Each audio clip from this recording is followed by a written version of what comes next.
Pernah nggak sih Anda ngerasa kayak cuma ngejalanin hari aja, bangun, kerja, tidur, terus diulang lagi, tanpa arah yang benar-benar jelas? Nah, hari ini kita akan coba bedah sebuah gagasan besar dari perspektif Islam. Gimana caranya menemukan tujuan yang bisa mengubah hidup kita, dari yang sekedar ada, jadi benar-benar bermakna. Coba deh kita resapi bareng-bareng kalimat ini. Hidup tanpa tujuan itu ya kayak buku kosong. Ada halamannya, ada sampulnya, tapi nggak ada isinya. Nggak bisa dibaca, nggak ada cerita, dan nggak meninggalkan kesan apa-apa. Ini bukan cuma soal sibuk atau enggak loh, tapi soal perasaan hampa, bahkan di tengah keramaian sekalipun. Jadi sebetulnya kayak gimana sih rasanya hidup tanpa arah itu? Ini tuh bukan cuma perasaan nyasar di jalan ya.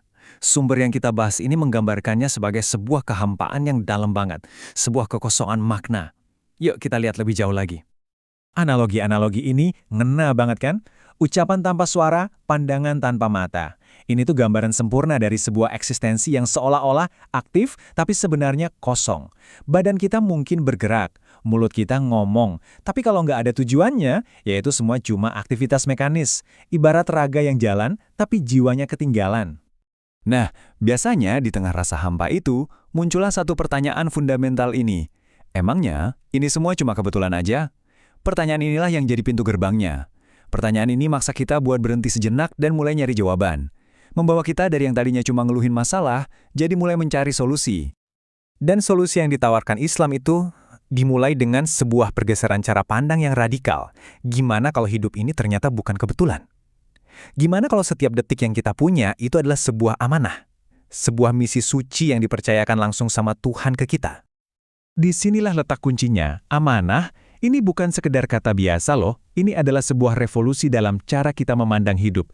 Artinya, hidup kita, waktu kita, kemampuan kita, itu semua bukan sepenuhnya milik kita. Itu semua adalah titipan. Dan namanya titipan pasti datang dengan satu hal, tanggung jawab.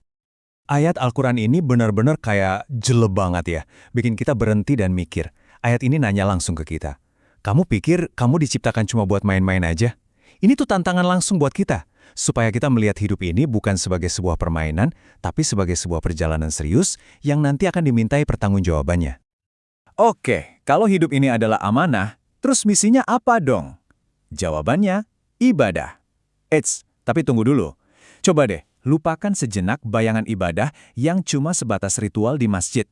Konsep ibadah dalam Islam itu jauh lebih luas dari itu. Ibadah adalah tentang seluruh hidup kita. Dan disinilah konsep ini jadi indah dan praktis banget.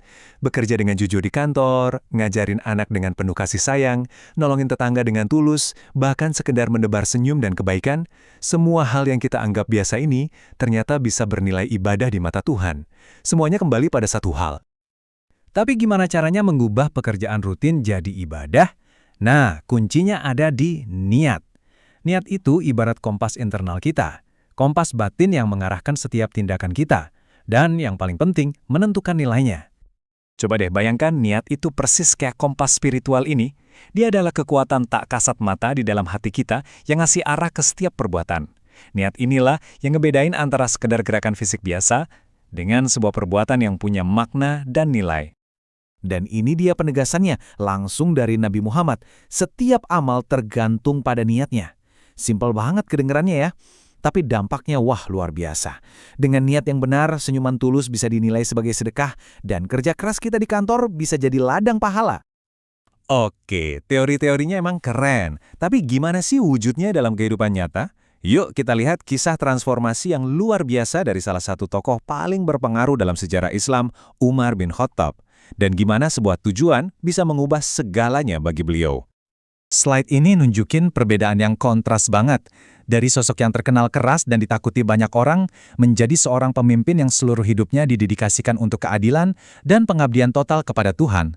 Ini bukti nyata banget gimana sebuah tujuan baru bisa mengambil energi yang sama, tapi mengarahkannya ke jalan yang 180 derajat berbeda. Coba deh kita renungkan sejenak perkataan ini. Begitu dalamnya rasa tanggung jawab yang lahir dari tujuannya, sampai-sampai nasib seekor keledai di negeri yang jauh pun jadi bebannya. Ini udah bukan lagi ngomongin tugas, ini adalah manifestasi total dari sebuah tujuan hidup. Kisah Umar tadi inspiratif banget ya. Nah sekarang yuk kita tarik semua ide-ide besar ini kembali ke sini. saat ini. Apa artinya semua ini buat kita? Mari kita coba refleksi singkat untuk menemukan makna sejati dalam hidup kita sendiri. Dan mungkin inilah manfaat terbesar dari punya tujuan. Tujuan itu bukan cuma buat saat kita lagi seneng-seneng aja. Justru, saat hidup terasa berat dan gelap, tujuan itulah yang jadi cahayanya.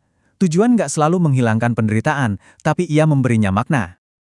Yuk, kita mulai dengan pertanyaan paling mendasar. Coba ambil jeda sebentar dan tanyakan pada diri Anda dengan sejujur-jujurnya. Untuk apa aku hidup? Sekarang, pertanyaan kedua. Saat Anda bangun setiap pagi, saat Anda bekerja keras dan lelah, sebetulnya untuk siapa semua ini Anda lakukan? Dan yang terakhir, pertanyaan tentang tujuan akhir kita. Di penghujung semua ini, kemana langkah kita akan membawa kita?